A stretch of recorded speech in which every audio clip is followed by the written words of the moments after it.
할렐루야. 네, 할렐루야. 네, 그 아프리카에 쿤타리타라고 하는 그런 지역의 깊은 산 속에 원숭이들이 한 300종류 정도 산다고 합니다. 그런데 거기에 영국의 탐험대 리저버리라고 하는 그런 탐험대가 가서 탐험을 하는데 놀라운 사실을 발견을 했습니다. 원숭이들이 말이죠. 원숭이들이 어느 날은 산골짜기에 가득 모여가지고 막 소리를 지르고 막 난리가 났다는 겁니다. 막 울음소리를 막, 우리는 울음으로 표현하잖아요. 막 소리를 지르는데 왜 그렇게 소리를 지르는가 알아봤더만은 그 원숭이 지도자격인 그 원숭이가 죽었다는 겁니다. 자기 리더 원숭이가 죽으니까 그 골짜기에 모여있는 모든 원숭이들이 그렇게 슬프게 울고 소리를 질렀다는 겁니다. 그리고 또 어떤 때는 이 부부 원숭이가 이렇게 서가지고 서로가 눈물을 닦아주는 그런 광경을 보게 되었다는 겁니다. 와, 이렇게 원숭이라도 부부들 막 이렇게 눈물을 막 닦아주더라는 거예요.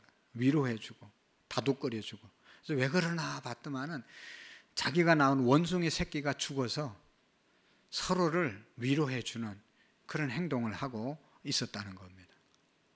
그리고 또 어느 날은 큰 구렁이가 작은 원숭이를 이렇게 감싸고 그걸 먹고 있었다는 겁니다. 여러분, 뱀은요 한 번에 다 못 먹잖아요. 야금야금 막 이렇게 살펴가지고 그게 막 배 보셨어요? 깨구리 잡아먹은 거? 그 깨구리가 얼마나 큰데 그 작은 뱀 입으로 그게 들어간단 말이죠. 구렁이가 워낙 크니까 그 원숭이를 칭칭 감아가지고 그냥 잡아먹고 있더라는 거예요. 그러니까 그 광경을 본 모든 원숭이들이 막 친구들을 데려와가지고 돌로 말이죠. 그 원숭이를 감고 있는 그 구렁이를 막 돌을 던지면서 막 공격을 했는데 이 뱀이 워낙 크니까 놓지 않고 야금야금 이 원숭이를 다 삼켜버렸다는 거예요. 그러니까 그거 뜯어 말리다가 못 말리는 원숭이들이 다 거꾸로 매달려가지고 막 울고 있더라는 거예요. 놀랍지 않습니까, 여러분? 원숭이들이 자기 동료들의 죽음을 보고 슬퍼하고 그것을 위로해주는 그런 광경을 이 탐험대원들이 보았다는 겁니다. 그래가지고 영국의 리저버그 탐험대는 이제 그 모습을 보고 난 다음에 이런 말을 했습니다. 다른 사람의 슬픔이나 다른 사람의 어려움에 참여할 줄 모르고 자기만을 위해서 사는 사람들은 저 아프리카 쿤타리카로 보내야 된다. 그런 말을 했다는 겁니다. 그 원숭이들도 자기 동료들의 죽음을 보면서 슬퍼하고 그래서 슬퍼할 그 원숭이들을 위로해 주는데 사람이 다른 사람을 좀 위로하고 격려하며 살아야 되지 않겠냐 그런 말씀을 했다고 하는 것입니다. 사랑하는 성도 여러분, 지금 우리 사회는 모두가 다 위로가 필요한 사람들입니다. 가정에도 위로가 필요하고 사업하시는 분들도 말은 안 해서 그렇지 얼마나 사업하는데 힘들고 그들에게 위로와 격려가 필요한 겁니다. 부부간에도 서로 위로하고 격려가 필요한 것이죠. 우리 성도 간에도 서로 위로하고 격려해 주는 그런 관계가 되어져야 한다는 것입니다. 여러분이 위로야말로 사랑의 실천인 것이죠. 힘들어하는 사람들에게 말 한마디라도 힘내라고 위로와 격려의 말을 하는 것이 얼마나 우리에게 힘이 되고 능력이 되는 것입니까? 오늘 우리 그리스도인들은 위로의 사람이 되어야 할 줄로 믿습니다. 위로는 가장 사랑의 아름다운 꽃입니다.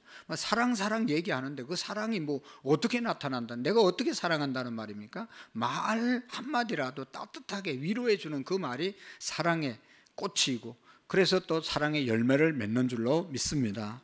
이사야서 40장 1절의 말씀에 보시면 너희 하나님이 가라사대 너희는 위로하라 내 백성을 위로하라고 말씀하고 있습니다. 하나님이 오늘 우리들에게 너희의 백성들 서로서로 위로하면서 살아라. 할렐루야.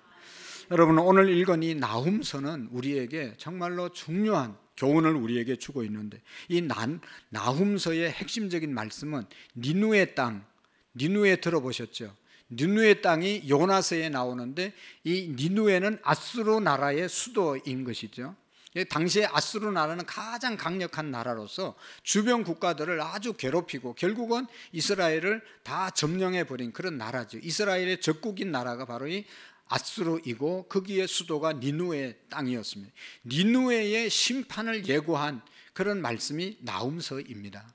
나훔이 오늘 1장 1절에 보면 하나님께서 묵시로 나훔에게 니누웨의 멸망을 선포하라고, 멸망할 것이라고 말씀을 했습니다. 근데 이 나훔이라고 하는 이름이 왜 중요하냐? 첫 번째로는요, 이 나훔은요, 예수님의 사역과 연관이 있는 이름입니다. 예수님이 어디에서 사역을 제일 많이 했습니까? 갈릴리와 가버나움입니다. 가버나움. 이 가버나움 지역에서 예수님이 연약하고 병들고 헐벗고 굶주린 사람들에게 먹을 것을 주고 치료의 역사를 하시고 어리석은 백성에게 하나님의 말씀으로 깨우치는 그런 일을 예수님이 가버나움에서 했어요. 이 가버나움이라고 하는 말은 어디에서 왔는가 하면 나훔의 마을, 나훔의 마을이라는 이름에서 가버나움이 왔다는 것입니다. 그리고 두 번째로 나훔의 이름이 중요한 것은 나훔의 이름의 뜻은 위로라고 하는 뜻입니다. 뭐라고요? 위로. 그래서 나훔 선지자는 위로의 선지자입니다. 나훔은 위로의 선지자입니다. 여러분, 성경에 보면 위로자라고 하는 이름의 뜻을 가진 사람들이 몇 사람 나오잖아요. 그 첫 번째가 여기 보시면 느헤미야라고 하는 그런 선지자가 나오는데, 느헤미야. 여러분이 위로해 주는 사람은요, 아무나 위로해 줄 수 있는 것이 위로자가 되는 것이 아니라 영적으로 아주 민감한 사람, 하나님의 마음을 품고 사역하는 자가 위로자가 되어질 수 있어요. 왜냐하면 하나님의 마음이 우리를 위로하시는 분이기 때문에, 정말로 하나님의 성령으로 충만하면 어려운 자들을 보면 그냥 지나지 못합니다. 그냥 넘어갈 수가 없어요. 위로해 주고 싶고 마음의 긍휼의 마음이 생기고, 이게 하나님 아버지의 마음이기 때문에 하나님 아버지의 마음을 품은 자, 또 하나님께 민감한 자는 위로자로 살아갈 수 있는 것입니다. 그래서 이 느헤미야는요, 나훔과 여호와가 합쳐진 이름으로 여호와가 위로하신다, 여호와가 위로하신다, 그 말이 느헤미야라고 하는 이름의 뜻입니다. 그러니까 하나님을 온전히 믿고 하나님의 마음으로 살아가는 사람은 위로자로 살아간다. 느헤미야, 위로자, 여호와는 위로자이시다라고 하는 것을 보여주면서 살아가는 사람들이 바로 이 느헤미야, 오늘 우리 그리스도인들이 되어야 한다는 것이죠. 또 여러분, 창세기에 보면 위로라고 하는 이름의 뜻을 가진 자가 있는데, 유명한 노아 할아버지가, 노아라는 말이 뭐라고요? 위로라는 뜻입니다. 위로. 그리고 신약 성경에 보면 아주 훌륭한 위로자 이름이 나오는데, 그 사람이 누군가 하면 바나바입니다. 누구라고요? 바나바. 바나바라는 원래 요셉이라는 이름을 가졌는데, 이 사람은 레위 족속 출신이고 구브로 출신인데요, 이 사람이 요셉으로 살다가 예수님을 믿고 예수 믿는 주변의 사도들과 성도들이 이름을 붙여줬어요. 야, 이 사람은 바나바다, 바나바. 위로자다, 위로자. 중보자다 라고 하면서 이름을 붙여준 거예요. 위로자로 그가 평생을 살고 정말로 신앙생활을 잘했기 때문에.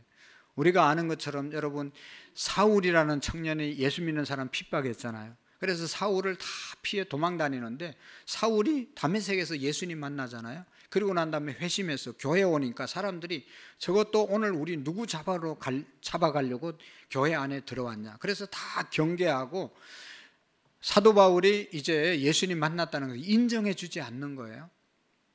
그 전에 그렇게 살았기 때문에 그런 거죠. 그런데 바나바가 일어나서, 아니다, 이 사람 다메섹에서 예수님 직접 만나고 이제는 정말로 회심해서 이방인을 위해서 복음 전하라고 하나님이 부른 하나님의 사도다. 그러면서 중간에 서가지고 바울을 위로해 주고 또 백성들에게 중보자의 역할을 한 사람이 바나바입니다. 그리고 바나바는 사도행전에 보면 자기의 재산을 팔아서 사도들의 발 앞에 가져와서 가난하고 어려운 사람들에게 나누어 주라고, 그렇게 자기의 재산을 다 팔아가지고 드린 사람이 바나바입니다. 여러분, 이렇게 존경받는 인생을 살았는데, 위로의 사람들의 공통적인 특징이 있는데, 이 사람들은 다 하나같이 하나님의 마음을 갖고 사는 사람들입니다. 다른 사람들이 듣지 못해도 이들은 하나님의 마음을 품고 하나님의 음성을 듣고 살아간 사람들이기 때문에 위로자로 살아갈 수 있었던 것입니다. 다른 말로 말하면 위로자로 살기 위해서는 하나님의 성령으로 가득한 성령 충만한 삶을 살 때 여러분 우리가 위로자로 살아가게 될 줄로 믿습니다. 여러분 성경이 말하는 오늘 나훔이 어떤 말을 했길래 위로자라고 말을 하게 듣게 되었는가? 성경이 말하는 위로자의 진정한 뜻은 뭡니까?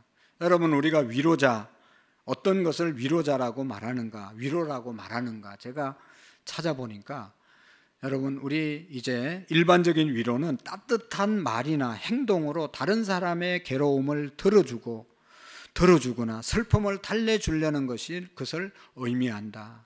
슬프고 힘든 사람에게 어떻게 해서라도 따뜻한 말을 해주고 이렇게 하는 것이 위로다 그렇게 말하고 있습니다. 이는 고통스럽거나 불행한 상황에 있는 사람에게 정신적으로 안정감을 주고 상처를 치유하며 심리적으로 어려움을 이겨낼 수 있도록 돕는 것, 이것을 위로라고, 세상적인 위로라고, 사전적인 위로라고 정의하고 있습니다. 하지만 여러분 성경의 위로는 그렇지 않습니다. 하나님이 말씀하시는 위로는 그런 위로의 차원이 아닙니다. 여러분 위로라는 의미로 사용된 이 나훔이라고 하는 단어는 때로 하나님에게도 쓰였는데 하나님께 붙여질 때 이 나훔은 여러분 후회, 한탄이라는 말로 나훔, 위로라고 하는 말이 쓰여졌습니다. 여러분 우리가 알아야 할 것이 하나님은 정말로 한탄하시는 그런 분이실까? 하나님은 자기가 한 것에 대해서 안타까워하고 후회하고 신음하는 분이 아니시잖아요. 우리가 생각하는 후회와 하나님의 후회는 다른 뜻입니다. 여러분 성경에 하나님이 후회하셨다는 말의 표현이 창세기 6장에 나오잖아요. 노아 시대 때 그 당시의 사람들을 봤을 때 하나님께서 이렇게 한탄하시는 모습을 볼 수가 있습니다. 창세기 6장 6절에서 7절에 보면 땅 위에 사람 지으셨음을 한탄하사 마음에 근심하시고 이르시되 내가 창조한 사람을 내가 지면에서 썰어버리되 사람으로부터 가축과 기는 것과 공중의 새까지 그러하리니 이는 내가 그것들을 썰어버리되 사람으로부터 가축과 기는 것과 공중의 새까지 그러하리니 이는 내가 그것들을 지었음을 한탄함이니라. 여러분 여기에서 나오는 하나님이 한탄하셨다는 말은 새번역 성경에서는 하나님이 후회하셨다 그런 말로 번역되어 있는데 여러분 이때 하나님이 내가 사람 지은 걸 후회한다, 인간들을 괜히 지었다 라고 후회하고 끝내시는 분이라고 하면 하나님이 실수하신 분이라면 우리가 믿을 만한 그런 가치 있는 하나님이 아니시죠. 그러나 하나님이 그럴 수 없는 분이심을 우리가 알 수가 있습니다. 하나님은 절대로 실수함이 없으신 하나님이신 줄로 믿습니다. 이 말의 뜻이 뭔지 우리가 제대로 이해해야 합니다. 결코 하나님은 한탄하시고 후회하시는 분이 아니십니다. 그렇다면 하나님이 후회하셨다거나 한탄하셨다는 말의 뜻이 뭡니까? 그것은 하나님께서 후회하셨다는 말은 하나님이 슬퍼하셨다, 하나님이 슬퍼하셨다는 뜻입니다. 인간의 죄악된 모습을 보시고 하나님이 후회했다는 말로 기록되어 있지만 슬퍼하셨다는 뜻입니다. 너무너무 슬프고 안타까우셔서 인간을 만드시고 인간을 죄에 빠지게 한 그 죄를 그냥 두고 볼 수 없는 하나님의 마음, 그래서 선포한 내용이 바로 한탄하시고 후회하셨다는 말인 것입니다. 다시 말하면 죄를 결코 용납하지 않으시겠다는 것입니다. 죄를 뒤집어 버리시겠다는 그런 하나님의 선포가 이 말씀입니다. 그렇기 때문에 하나님의 후회했다. 그래서 하나님이 너무 슬퍼서 홍수를 이 땅에 내리셔서 하나님이 심판하신 것이죠. 하나님이 너무 인간의 죄짓고 멸망받는 것을 너무 안타까워하셔서, 너무 후회하셔서 안타까워서 어떻게 했습니까? 예수 그리스도를 우리에게 보내주시고 예수님을 믿음으로 다시 구원받을 수 있는 길을 열어주신 분이 우리 하나님이신 줄로 믿습니다. 그러니까 하나님은 후회하셨다, 하나님은 한탄하셨다, 그 말은 후회와 절망이 아니라 슬퍼하셨다, 안타까워하셨다. 그래서 다시 우리를 구원해 주셨다. 그것이 하나님의 위로라는 말씀인 것이죠. 성경적인 위로는 누구를 위로한다는 뜻입니까? 여러분, 죄 때문에 고통받고 힘들어하는 사람들로 하여금 다시 한번 일어나서 그 죄를 향해서 싸울 수 있도록 힘과 능력을 불어넣어 주는 것이 바로 성경이 말하는 위로입니다. 죄로 인해서 멸망하고 지쳐 쓰러져 있는 저와 여러분들을 향해서 하나님이 위로하신다, 다시 일어나서 그 죄와 싸울 수 있는 힘을 주시는, 그것이 바로 하나님의 위로임을 믿으시기를 바랍니다. 이것은 하나님의 성령의 역사죠. 우리가 어떻게 죄를 이기고 죄와 싸워서 승리할 수 있겠어요? 우리가 죄와 싸워서 승리할 수 있는 것은 하나님의 성령으로 가득할 때 죄와 싸워서 승리하게 될 줄로 믿습니다. 여러분, 바나바가 위로의 아들이라는 것은 그가 성령의 사람이라는 말과 같은 것입니다. 나훔이 이런 말씀을 전한 것은, 위로의 말씀을 전할 수 있었던 것은 여기 1절에 보면 묵시의 글이라, 성령으로 충만해서, 묵시라는 것은 뒤에서도 말씀드리겠지만 입신의 상태를 말하는 것이거든. 하나님을 직접 만나고 하나님이 직접 보여주시는 그런 환상과 메시지를 들었기 때문에 그 메시지를 담대하게 전했던 사람이 나훔입니다. 오늘 나훔이 위로의 메시지를 전한 것처럼 우리 모두도 여러분 위로의 메시지를 전해주는 그런 저와 여러분들이 될 수 있기를 축복합니다. 여러분 보세요. 옛날에 종교개혁 마틴 루터 가장 앞장서서 할 때 너무 핍박을 받고 힘들어서 그냥 방 안에 들어가서 좌절하고 낙심하고 누워있을 때 자기 아내가 위로하기 위해서 상복을 입고 마틴 루터 앞에 나타났다고 그러잖아요. 그러니까 루터가 깜짝 놀라서 누가 죽었냐, 그러니까 당신이 믿는 하나님이 죽었다. 하나님이 어떻게 죽을 수가 있겠어요? 아니, 당신이 그렇게 절망하고 낙심하고 있는 거 보니까 정말로 하나님이 살아계시면 그렇게 낙심하고 절망할 이유가 없지 않냐, 그러면서 위로와 다시 격려와 소망을 주었다는 것이죠. 여러분, 오늘 이 나훔도 위로의 메시지를 전했는지, 그는 하나님의 백성들이 다시 일어날 수 있는 신앙으로 다시 나갈 수 있도록 위로와 격려의 메시지를 주고 있는 것입니다.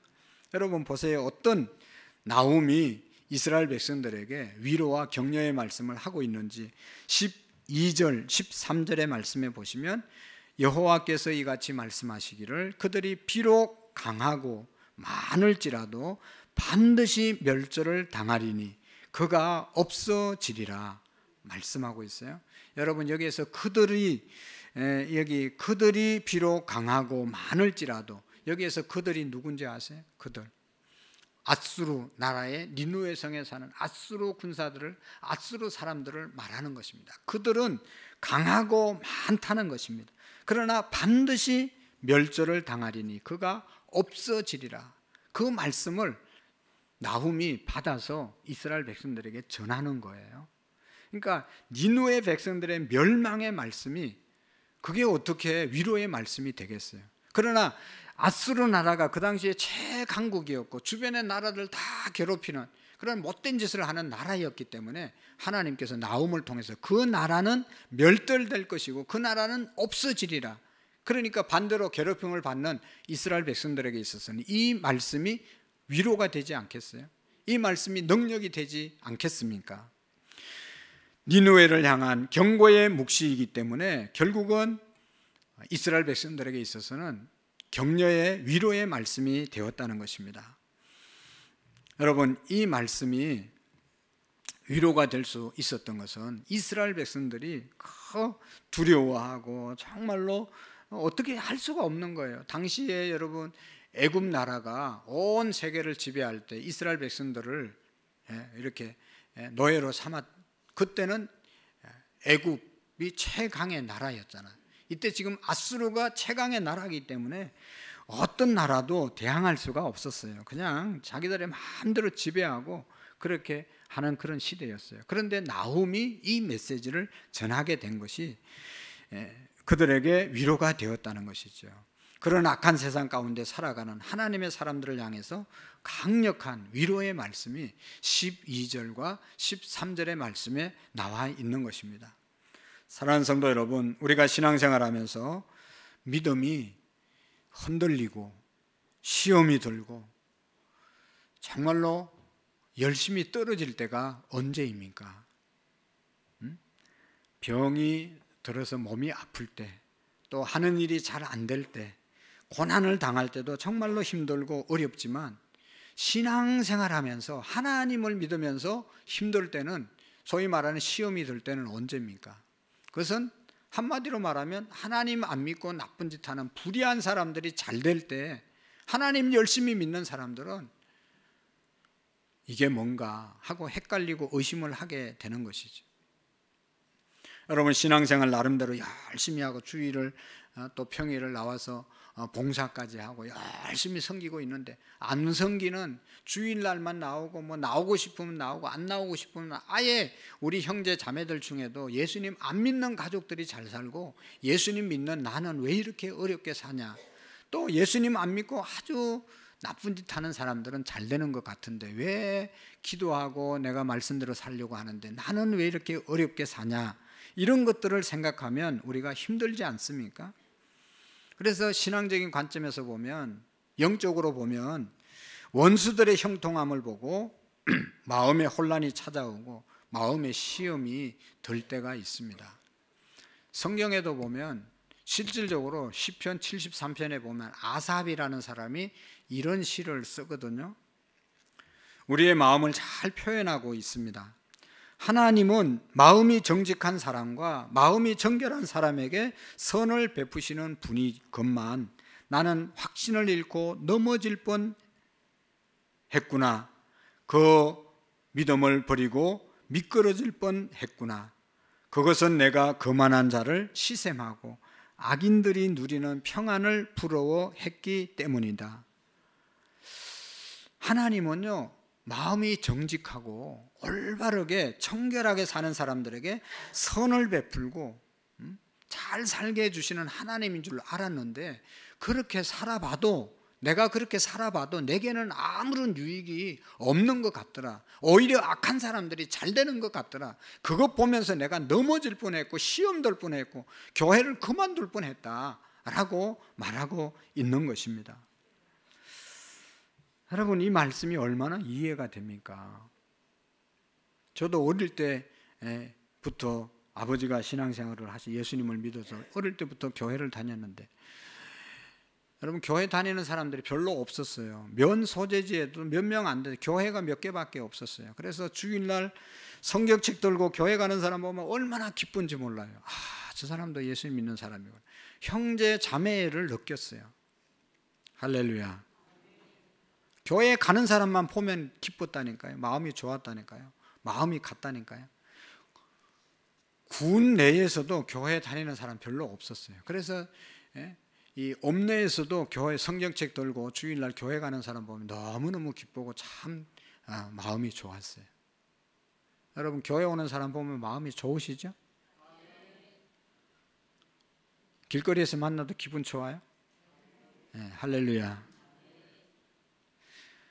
진짜 회개할 사람들 많아요. 자기 교인들끼리도 제대로 못 지내는 사람이 있어요. 되겠어요? 어쨌든 여러분, 교회 다닌다고 얼마나 많이 핍박을 받았는지 몰라요. 농사를 짓기 때문에 비 올 때는 비 오고 나면 해야 할 일이 있고, 해가 맑으면 해야 될 일이 있고, 또 뭐 가을에 해야 할 일이 있고, 봄에 할 일이 있고, 여름에 할 일이 딱딱 정해졌어요. 농사는 그때 안 하면, 떼놓치면 아무리 해도 수확을 할 수가 없잖아요. 이렇게 비 오고 난 날은 봄에 되면 깻모종해야 되고 모 심어야 되고, 비 오고 난 다음에 해야 할 일들이 태산같이 있어요. 그런데 교회 간단 말이죠.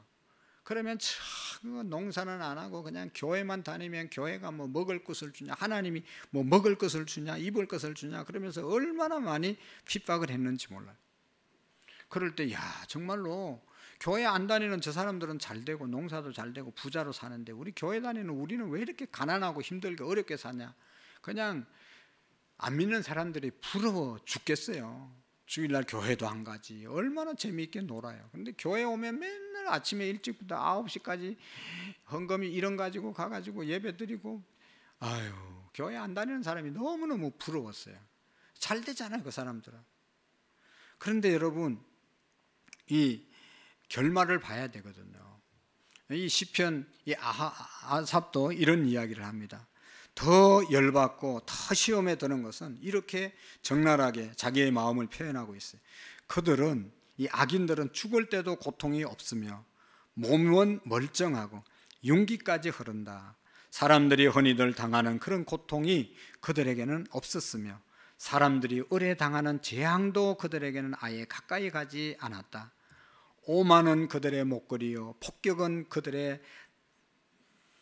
나들이 옷이다. 그들은 피둥피둥 살이 쪄서 그만한 눈을 치켜뜨고 다니며 마음에는 헛된 상상이 가득하며 언제나 남을 비웃으며 악의에 찬 말을 쏟아붙이고 거만한 모습으로 포근하기를 즐긴다. 입으로 하늘을 비방하고 혀로는 땅을 휩쓸고 다닌다. 그런데도 놀랍게도 그들은 모두가 악인들에도 신세가 언제나 편안하고 재산은 늘어만 가는구나. 시편 73편 4절에서 9절까지 아삽이 그렇게 노래하고 있어요. 악인들을 보니까 죽을 때도 편안하게 죽고 죽은 얼굴도 피둥피둥하고 나쁜 짓 해도 계속 잘 되는 것 같고, 하나님 도대체 이게 뭡니까?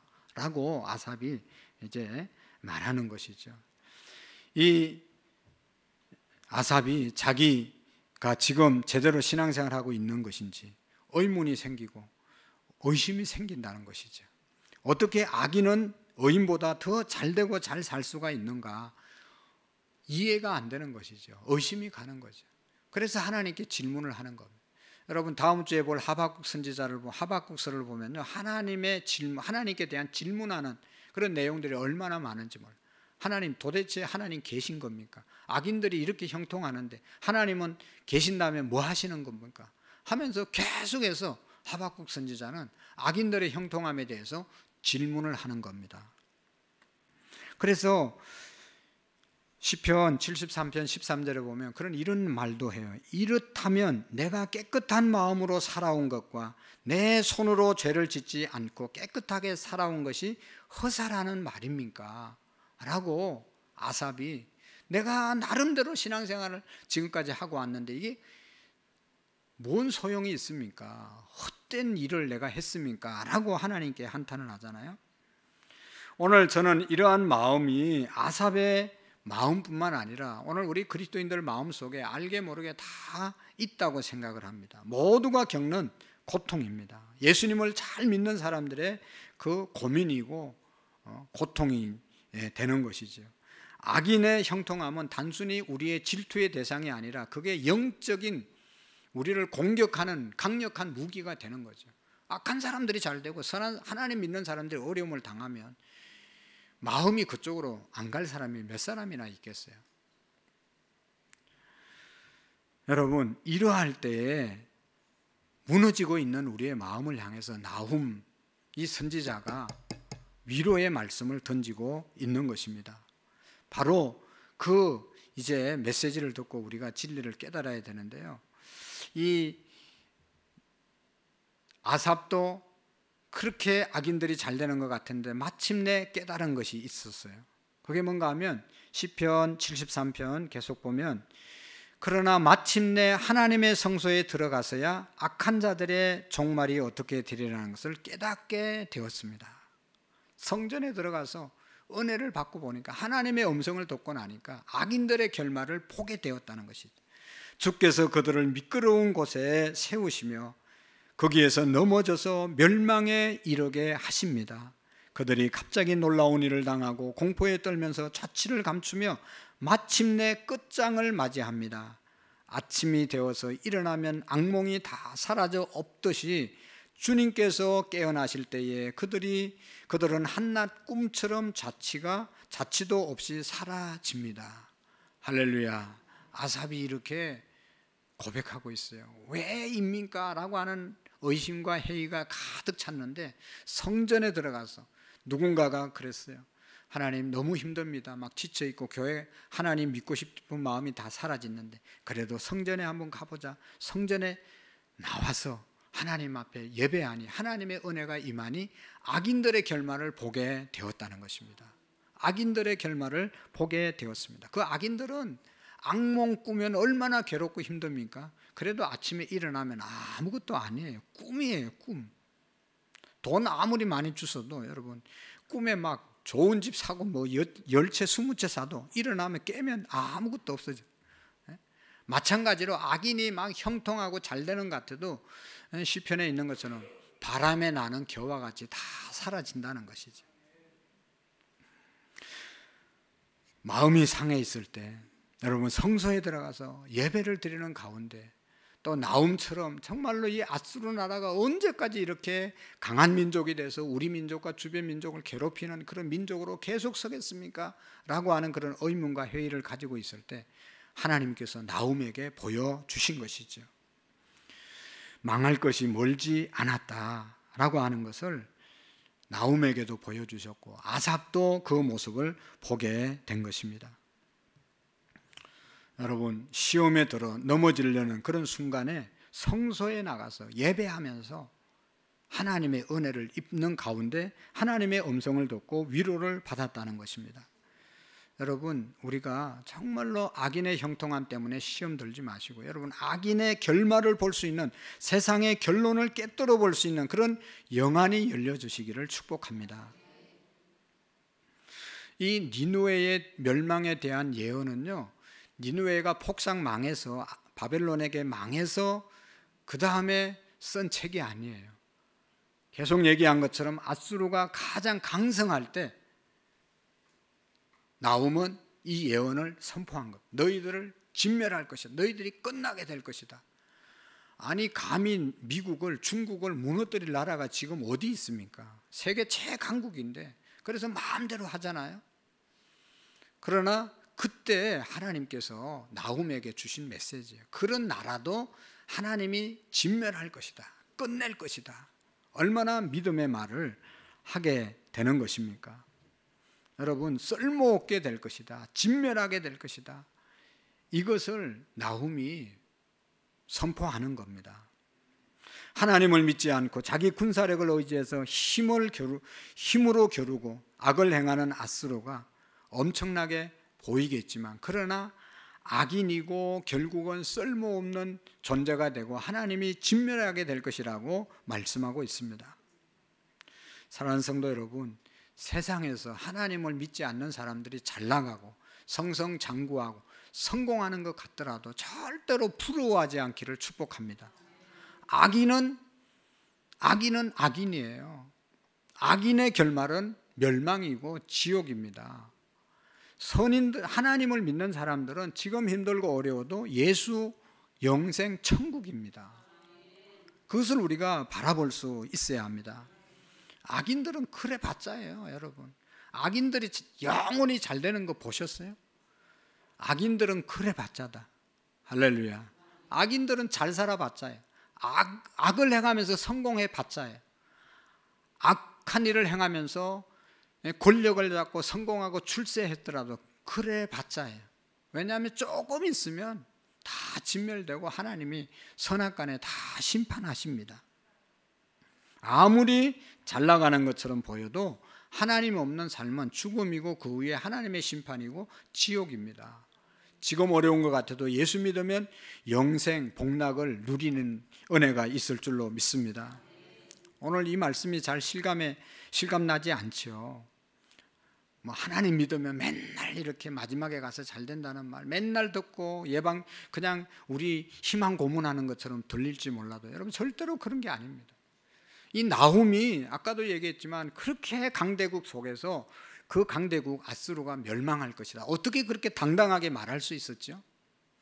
어떻게 여러분 우리가 확실하게 악인들은 망하고 하나님 믿는 사람들은 마지막에 승리할 수 있다고 하는 그런 확신의 믿음을 가질 수 있는 겁니까? 오늘 1장 1절에 보면 묵시의 글이라 그렇게 말씀하고 있어요. 하나님의 묵시를 받을 때 그렇게 용기 있고 확실한 믿음을 갖게 되었다는 것입니다. 묵시는 얘기했죠. 입신의 상태, 하나님을 직접 만난 상태. 하나님을 직접 만나고 하나님 앞에 서니까 하나님이 주신 메시지가 확실하게 믿어진 거예요. 오늘 우리가 정말로 기도할 때 이런 은혜가 있기를 축복합니다. 우리가 기도할 때 악인의 체훈을 꿰뚫어 볼 수 있고, 우리가 기도할 때 죄의 결말을 꿰뚫어 보고, 하나님 모르는 사람들 멸망할 것을 좀 제대로 바라보고, 그들을 불쌍히 여기고, 부러워하는 마음은 무슨 악인을 부러워할 게 뭐 있어요?